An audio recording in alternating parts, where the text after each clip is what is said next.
আসসালামু আলাইকুম প্রিয় দেশবাসী, আপনারা সবাই আশা করি ভালো আছেন। গণ অধিকারের পক্ষ থেকে আপনাদের সবাইকে শুভেচ্ছা ও অভিনন্দন জানাই। আমরা এক ঐতিহাসিক মুহূর্ত পার করতেছি, যেখানে 5ই আগস্টের পর থেকে আমরা যে বাংলাদেশ চিন্তা করেছি, যেই স্বপ্ন আমরা দেখেছি, সেই স্বপ্ন বাস্তবায়ন এখন পর্যন্ত হয়নি। এবং বাংলাদেশে যেভাবে লুটপাট দখলবাজি চলতেছে, এটা আমরা কখনো স্বপ্নেও ভাবিনি 5ই আগস্টের পরে এরকম একটা পরিস্থিতি বিরাজমান ঘটবে। বাংলাদেশে আমরা যে নির্বাচন চাচ্ছি, আমার মনে হচ্ছে বাংলাদেশে এখন পর্যন্ত নির্বাচনের সেই পরিবেশ তৈরি হয়নি, এবং বাংলাদেশে নির্বাচন তৈরি হওয়ার মতো পরিস্থিতি এখন পর্যন্ত সৃষ্টি হয়নি। কারণ বাংলাদেশের প্রশাসন বলেন, এখন পর্যন্ত তারা ওইভাবে প্রস্তুত হয়নি যে বাংলাদেশের নির্বাচনমুখী করবে তাদেরকে। 5ই আগস্টের যে আতঙ্ক তাদের ভিতরে এখনো থেকে গেছে। বাংলাদেশে নির্বাচন করতে হলে তাদেরকে পর্যাপ্ত পরিমাণ সংস্কার করতে হবে এবং তাদের সেই মনোবল ফিরিয়ে আনতে হবে। কারণ এই নির্বাচনে প্রশাসনিক, পুলিশ বলেন, র্যাব বলেন, সেনাবাহিনী বলেন, বিডিআর বলেন, সবাই বিডিআর না, বিজিবি বলেন, সবাই অংশগ্রহণ থাকতে হবে। তাদের ভিতরে সেই পরিবেশ এখনো সৃষ্টি হয়নি। নির্বাচন হচ্ছে জনগণের জন্য। জনগণের পরিস্থিতি সৃষ্টি করা হচ্ছে সরকারের একমাত্র লক্ষ্য, এবং সেই লক্ষ্য এখনো সরকার ওখান পর্যন্ত পৌঁছাতে পারেনি। তাই বলে আমি মনে করি বাংলাদেশে এখন পর্যন্ত নির্বাচনমুখী হয়নি, নির্বাচনের সেই পরিবেশ তৈরি হয়নি। বাংলাদেশের মানুষের যদি সরকার মানুষের কথা চিন্তা করে, দেশের কথা চিন্তা করে, দেশের সার্বিক পরিস্থিতির কথা চিন্তা করে, পরিবেশের কথা চিন্তা করে, তাহলে নির্বাচন দেওয়ার আগে বাংলাদেশটাকে সংস্কার করতে হবে। এবং আমরা চাই আমাদের যিনি এখন বর্তমান মহামান্য উপদেষ্টা আছেন, যিনি সরকার প্রধান আছেন, তার কাছে আমাদের বিনীত অনুরোধ, আগে হচ্ছে প্রশাসনকে সংস্কার করুন। দেশের বিভিন্ন সেক্টর আছে, সরকারি সেক্টরগুলো সংস্কার করুন। বাংলাদেশের মানুষকে নির্বাচনমুখী করুন।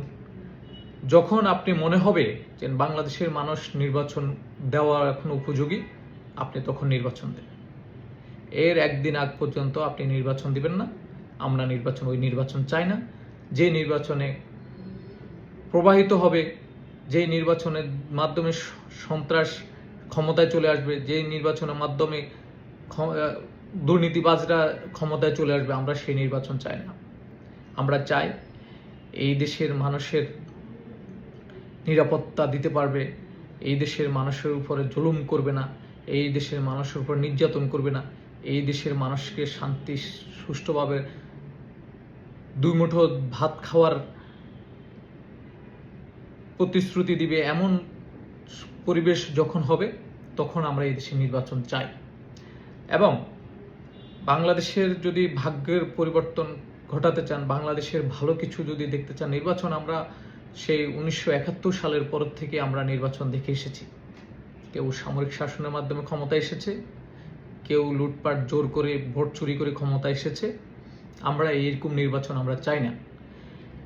মাননীয় উপদেষ্টার কাছে আমাদের একটাই অনুরোধ, এই দেশের মানুষের যদি আপনি ভালো কিছু করে যেতে চান, আপনি বাংলাদেশের এই যে দুর্নীতিবাজ, সন্ত্রাসবাদ, জুলুমবাজ, দখলবাজি, এগুলাকে আগে সংস্কার করে মুক্তি দিয়ে তারপরে আপনি এই দেশের সুষ্ঠু একটা সমাধান নির্বাচন দিয়ে যান। আর যদি আপনি এই দেশের আরো ভালো কিছু চান, তাহলে এই দেশের জাতীয় সরকার গঠন করে 10টা বছর আপনি জাতীয় সরকারের অধীনে এই দেশটাকে পরিচালনা করুন, এবং 10টা বছর পরিচালনার ক্ষেত্র দিয়ে এই দেশের মানুষের মাঝে একটা চেঞ্জ, পরিবর্তনে আসার পরে এই দেশে নির্বাচন মুখী আমি মনে করি হবে মানুষ। এবং এরই মাঝে আমাদের যে প্রশাসনিক সক্ষমতা আছে সেটা ফিরিয়ে আসবে, এদের মনোবল ফিরিয়ে আসবে, এদেশের মানুষ অনেক কিছু বুঝতে শিখবে, অনেক কিছু জানতে শিখবে, ভালো মন্দ বুঝতে শিখবে, কাকে আমরা ভোট দিলে এই দেশের মঙ্গল হবে, এদেশের ভালো হবে, ওই লোকগুলা তারা পছন্দ করবে, এবং ওইটার মাধ্যমে এই দেশের নির্বাচন মুখী হবে মানুষ আমি মনে করি। তা আমি চাই এদেশের আগামী 10 বছর জাতীয় সরকার থাকুক, এই দেশটাকে সুন্দর সুফলা একটা দেশ হিসাবে আমাদের বাংলাদেশের মানুষের কাছে উপহার দিয়ে আপনি এই দেশ থেকে বিদায় নেবেন, এই দেশের মানুষের আইকন হয়ে থাকবেন। আপনি এখনো আইকন আছেন, এখনো আমরা আপনাকে আইকন মনে করি, সারা বিশ্বের আপনার দিকে তাকিয়ে আছে। আপনি আমাদের বাংলাদেশের একজন মানুষ, সারা বিশ্ব আপনাকে চিনে, সারা বিশ্বের আপনি একজন আইকন, আপনি একজন আইডল হয়ে আছেন। সেই আইডলটা আপনি বাংলাদেশকে একটা উপহার দিয়ে যান, এইটাই হচ্ছে আমার আপনার কাছে অনুরোধ। ধন্যবাদ বাংলাদেশের মানুষকে। সুস্থ থাকেন, সাবধানে থাকুন, নিরাপদ থাকুন, নিজের সন্তানদের প্রতি খেয়াল রাখুন, কোথায় যাচ্ছে, কি করতেছে, আপনার চিন্তা ভাবনায় আগামী ভবিষ্যৎ, এটাকে মাথায় রেখে আপনারা সবাই ভালো থাকেন, সুস্থ থাকেন। আসসালামু আলাইকুম।